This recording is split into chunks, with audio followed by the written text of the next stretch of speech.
अब इमरान खान रहेगा या हम रहेंगे? जब हम समझेंगे हमारे वजूद की नफ़ी हो रही है तो हम हर हद तक जाएंगे।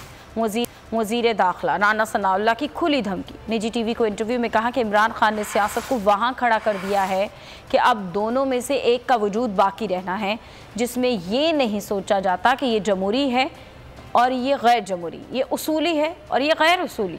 अनारकी तो फैल चुकी है। तो नजर आ रहा है सामने लिखा हुआ है जुल्म मिटने के लिए दो चीजों से मिटेगा भाई। एक, अदल की कुर्सी पे जो लोग बैठते हैं ना, वो अदल के हिसाब से फैसले करने लगे।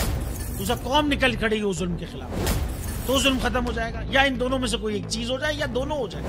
अगर 420 का मुकदमा था, उस वक्त अदलिया में जो लोग बैठे हुए केस देख रहे थे, वो पूछते ना यार चीट हुआ कौन है।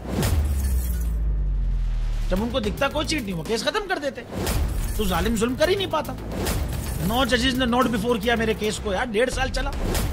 शख्सी जमानत का केस, सेम केस इस्लामाबाद में कर दिया। एक ही इल्जाम पे 2 केस हो नहीं सकते भाई। मतलब 60 दिन का वक्त होता है। 102 दिन के बाद मैं जीत गया, केस बरी हो गया। 102 दिन के बाद अपील फाइल की, एक्सेप्ट कर ली। नहीं करते ना एक्सेप्ट, खत्म हो जाता ना जुल्म यार। भरी अदालत में मुझे बरी कर दिया, फिर पता नहीं क्या हुआ 2.5 घंटे बाद का नोट बिफोर।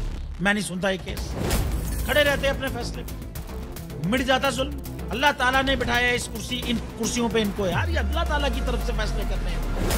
तो या तो ये फैसले आएंगे, जुल्म मिट जाएगा, या कौम खड़ी हो जाएगी जुल्म के खिलाफ।